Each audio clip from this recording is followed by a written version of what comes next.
अस्सलाम वालेकुम। मैं हूं हसनैन कुरैशी और आप देख रहे हैं मेरा यूट्यूब और फेसबुक चैनल। आज पीटीआई ने इलेक्शन में बेज़ाब्तियों के ख़िलाफ़ पूरे पाकिस्तान में मुख्तलिफ़ शहरों में धरने दिए, एहतजाज किए, जिनको पूरी दुनिया ने देखा, पूरे पाकिस्तान ने देखा। तमाम तर खौफ के बुत टूट चुके हैं। अवाम अब किसी सूरत में भी पीछे हटने को तैयार नहीं है। जिस तरह से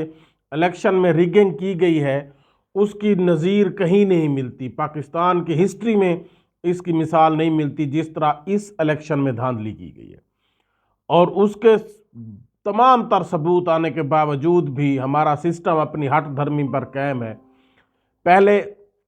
नून लीग के अपने कैंडिडेट ने, जिनको धांधली से जितवाया गया था, डेरा गाजी खान, अट्टक में और मुख्तलिफ और जगहों पर, हाफिज नईमुर्रहमान, जमात इस्लामी के, उन सब ने कहा कि हमें धांधली से जितवाया गया है, हमें वो सीटें नहीं चाहिए। और उन्होंने वो कहा कि पीटीआई का मैंडेट है, उनको वापस दिया जाए। और पूरे पाकिस्तान में सोशल मीडिया पर जितने भी टेलीविज़न चैनल हैं, जितने भी सीनियर एंकर हैं, वो सब बैक ज़बान ये कह रहे थे, हामिद मीर साहब और जितने भी बड़े बड़े एंकर्स हैं, वो सब इस, जो बेशक पीटीआई के एंटी थे, शाहजेब खानज़ादा या इस तरह के जितने भी बड़े एंकर्स हैं, इमरान रियाज को देख लें, वो सब इस बात पर मुत्तफिक हैं कि इस इलेक्शन में बहुत बड़ा फ्रॉड हुआ है। स्पेशली फॉर्म 45 पर रिजल्ट ठीक था, लेकिन जब फिर फॉर्म 47 पर दर्ज किया गया, वो चेंज कर दिया गया। और इसके नतीजे में आज पीटीआई ने तमाम बड़े बड़े शहरों में, तमाम शहरों में तकरीबन बड़े धरने दिए, बड़ा एहतजाज किया। और चंद बड़े शहरों में, स्पेशली पेशावर में अली अमीन गंडापुर की क़ियादत में बहुत बड़ा एहतजाज हुआ। और अली अमीन गंडापुर ने कहा कि हम इमरान खान के सिपाही हैं और हम इमरान खान के नज़रिए के ऊपर डट कर खड़े हैं और हम किसी सूरत पीछे नहीं हटेंगे। और अली अमीन गंडापुर ने यह ऐलान किया कि मैं एक आम वर्कर हूँ इमरान खान का, और जब मुझे वज़ीर आला नामज़द किया जाता है, नामज़द तो किया जा चुका है, वज़ीर आला का हलफ लेने के बाद जिन जिन अफीसर्स ने, जिन जिन लोगों ने हमारी माँओं बहनों के ऊपर जुल्म और तशद्दुद किया, चादर और चार दीवारी का तकद्दुस बवाल किया, हम किसी सूरत में उनको माफ़ नहीं करेंगे। हम उनको कटहरे में लाएंगे और मिसाल बनाएंगे और निशान इबरत बनाएंगे, ताकि फिर कोई ऐसी जो बेगैरती ना कर सके। और इसमें उन्होंने शदीद तनकीद की कि हमारे जो माँओं बहनों के ऊपर जुल्म और जबर किया गया, वो किसी सूरत में माफ़ नहीं हो सकते। इसी तरह लाहौर में सुलेमान अकरम राजा और दूसरे पीटीआई वर्कर्स ने बहुत बड़ा एहतजाज किया और सुलेमान अकरम राजा को पहले गिरफ्तार कर लिया गया और फिर बाद में छोड़ दिया गया। और उन सब का यही कहना था कि हम, हमारी ये जद्दोजहद पाकिस्तान की आज़ादी के लिए, इस करप्ट और बोसीदा निज़ाम की से निजात के लिए है। शेर अफजल मरवत ने एक दबंग एंट्री दी, एक हीरो की तरह की एंट्री दी F9 पार्क इस्लामाबाद में, और बहुत बड़े मजमे से उसने खिताब किया। और उन्होंने डिप्टी कमिश्नर रावलपिंडी को, डिप्टी कमिश्नर इस्लामाबाद को शदीद तनकीद का निशाना बनाया। और उन्होंने चीफ इलेक्शन कमिश्नर को भी शदीद तनकीद का निशाना बनाया कि आप पर जिस तरह के इल्ज़ामात लग रहे हैं, अगर आप में ज़रा बराबर भी गैरत होती तो आप इस्तीफ़ा देकर घर चले जाते। और उन्होंने ये कहा कि ये सब ये रोज़े रोशन की तरह आया है कि हमें धांधली से हरवाया गया है, हम जीत चुके थे, हमारा मैंडेट चुराया गया और अवाम का ये मैंडेट हम अवाम को वापस दिला कर रहेंगे।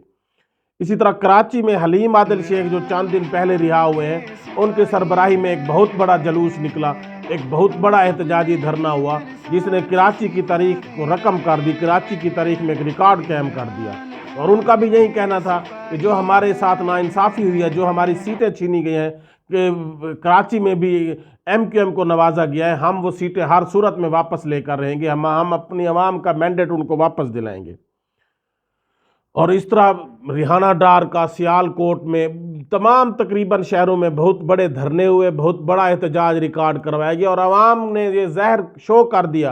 कि आवाम अब किसी सूरत में पीछे हटने को तैयार नहीं है, आवाम अपना मैंडेट हर सूरत में वापस लेंगे। और ये जो जुल्म और ज़्यादती का दौर है, जुल्म और जबर का दौर है, और जो अवाम के ऊपर डाका डाला गया है, हम उसको किसी सूरत बर्दाश्त नहीं करेंगे। और अवाम ने खौफ के बुत तोड़ कर दिखा दिए हैं अपने सिस्टम को कि अवाम अब किसी सूरत में भी पीछे हटने को तैयार नहीं है। अवाम ने जब अपना खुफिया राय शुमारी से अपना हक इस्तेमाल किया, तो अवाम ये समझ बैठी थी कि अब हमें अब हमारा हक मिलेगा, लेकिन उस पर भी फिर डाका डालने की कोशिश की जा रही है। तो यकीनन अब अवाम बिफर चुकी है और वो अपना हक लेना जानती है। اور قاضی فیض عیسیٰ صاحب جو پچھلے کچھ دنوں سے غائب تھے، منظر عام پر نہیں تھے، پاکستان میں سمیت پورا نیشنل اور انٹرنیشنل میڈیا چیخ و پکار کر رہا تھا کہ الیکشن میں دھاندلی ہوئی ہے، اور الیکشن میں دھاندلی کی بنیاد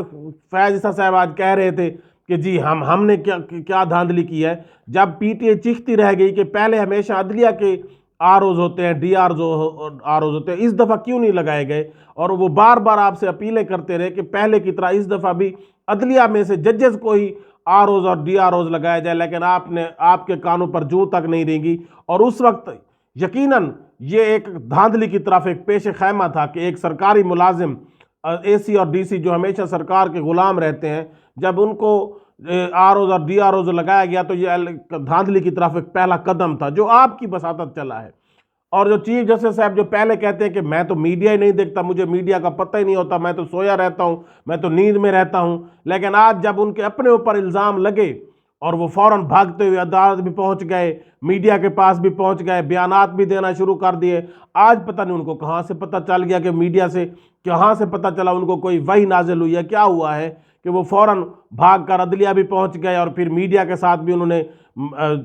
کانفرنس بھی کی، میڈیا کو جوابات بھی دیے کہ جی ہم نے تو کوئی ریگنگ نہیں کی، ہم نے تو الیکشن کروانے کا حکم دیا تھا، اور یہ جو جھوٹے الزامات لگائے گئے ہیں میں اس کی تردید کرتا ہوں اور اس کو مانتا ہی نہیں ہوں۔ اور جب عمران خان پر کوئی بھی جھوٹا، کوئی ایرا غیرہ کوئی بھی آ کر الزام لگا دے وہ فوراً سچ مانا جاتا ہے، عمران خان کے اوپر فوراً مقدمہ درج ہو جاتا ہے، اس کو فوراً سزا سنا دی جاتی ہے، لیکن آپ پر ایک کمشنر لیول کا بیوروکریٹ جس کی